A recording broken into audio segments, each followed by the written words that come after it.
Hi, are you looking for a budget-friendly microphone that offers quality audio that can help you create better sounding video contents?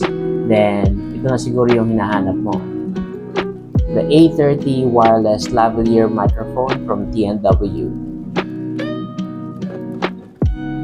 So today we're going to do a review of the TNW A30 wireless lavalier microphone.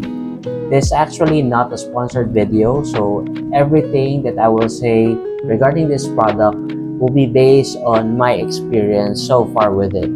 So, continue tayo.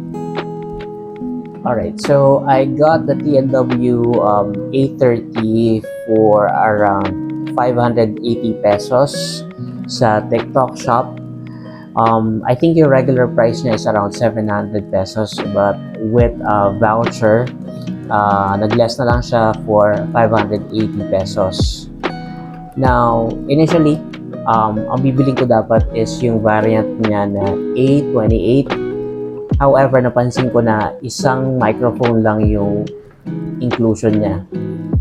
So, magdadagdag lang naman ng konti, around 460 ata yun. So, magdadagdag lang naman ng konti, dalawang microphone na yung makukuha ko.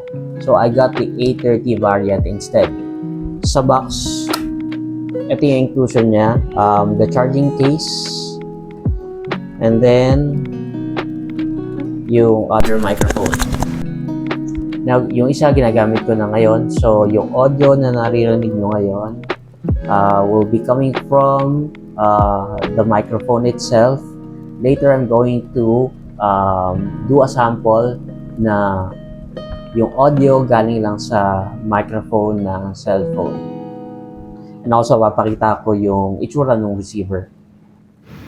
Okay, so right now, yung audio na naririnig nyo is sa microphone ng cellphone ko, which is the Tecno Pova Camon 30. And ikabit natin ulit. Ito nga pala yung receiver. So, what I can say about this charging case is that hindi siya cheap looking, hindi siya yung tipong madaling masira. Para siyang charging case ng Bluetooth earphone mo. Ganun. So, kapag bibili kayo, siguro marireceive nyo siya na meron pang plastic dito. So, make sure na mapipeel off mo yung plastic na nandito para paglagay mo, makakonect na siya sa yung charging pins niya at mag-start na siyang mag-charge. And what I also like about this charging case is that meron siyang indicator ng percentage, and also makikita mo kung nag-charge ba once na mailagay mo na yung microphones. And this is also Type-C compatible. I think wala siyang other port like for iOS or micro USB. Type-C lang ata siya for the charging case.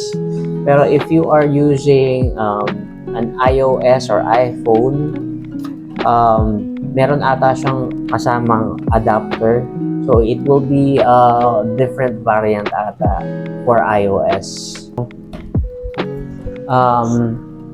Okay, so naririnig nyo naman so far. And naka-on yung, ito pala yung maganda sa microphone na to. Meron siyang built-in noise cancellation feature, which is very helpful. As I mentioned earlier, I do running contents and also I do product reviews. So makakatulong talaga na merong microphone, wireless microphone. Now, I was able to do my first product review about sa running shoes, and pakita ko yung sample. I got this for around 4,700 pesos. Okay, so narinig nyo naman yung difference. Maingay yung background noise, kahit na parang wala akong, that time ata wala akong naka-on na electric fan, so narinig na rinig ko pa rin yung background noise. Pero right now, naka-turn on yung electric fan, and okay, sample natin.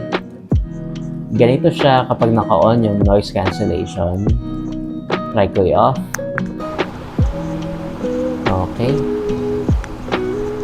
So, ang naririnig nyo ngayon is without the noise cancellation. So, I guess naririnig nyo ngayon yung fan ko. And then, I will also include a sample audio test na nasa outside ako para rinig nyo yung clarity ng audio kahit na merong background noise. Although hindi siya ganon ka-clear, pero at least maririnig mo pa rin yung boses habang nagsasalita ka. Ite-testing natin siya sa part or sa area na may mga sasakyan para marinig natin yung difference. So, nandito na ako sa part ng Bilboa. Yes, marami na sasakyan, malakas na yung background noise. So, ito-testing natin. Ka-off yung noise reduction feature. And then, try natin ulit naka-on yung noise reduction feature. Ayan. So, nabawasan yung background noise. So, on ko ulit yung noise cancellation. Ayan. And also, I wanted to talk about yung convenience nito. So, you actually have two options kung paano mo siya isusuot since lavalier mic siya. Pwede mong gamitin siya ng nakamagnet. Ito, nasa loob ng clothing mo. Ito, nasa labas. And hindi siya madaling masira or hindi siya madaling matanggal. Strong yung pagkakadikit niya. So, good job. And then, another way is to use it ng nakaklip. So far, nagamit ko na siya sa pagtakbo and steady naman siya. Hindi siya nalalaglag. Solid yung solid yung audio niya. Clear talaga. Although, I think meron silang higher or pricier na variant. Pero sa halagang around 580 pesos, may ganitong microphone ka na. Masabi ko talaga is sulit. Hindi sayang yung pambibili mo. So, parang nagamit ito for 7 days.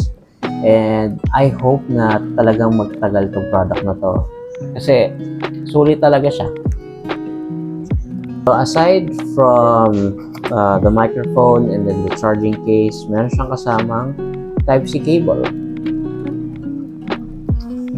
And also, a lanyard.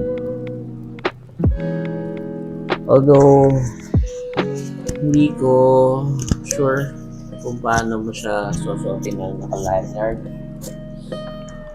Kasi kung susuotin mo siya ng ganito, medyo malayo na siya sa bibig mo. So, medyo hindi siguro mapipick up. I don't know. Kaya, pwede rin naman ganyan. Also,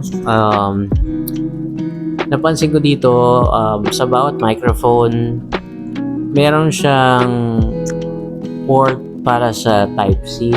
So, I guess, kapag wala kang access doon sa charging case, may option ka na i-charge siya using Type-C charger. To wrap up this video, I think ang masasabi ko dito is sulit yung ipangbibili mo nito kasi makakagawa ka talaga ng quality contents na may magandang quality ng audio. for this TNW microphone for only around 580 pesos. There are cheaper options. Kagaya nga nasabi ko, around 200 lang meron. Pero if you can go for this dalawang microphone na mga gamit nyo for vlogs, product reviews, or content creation in general, get this microphone. Sulit talaga yung babayad nyo.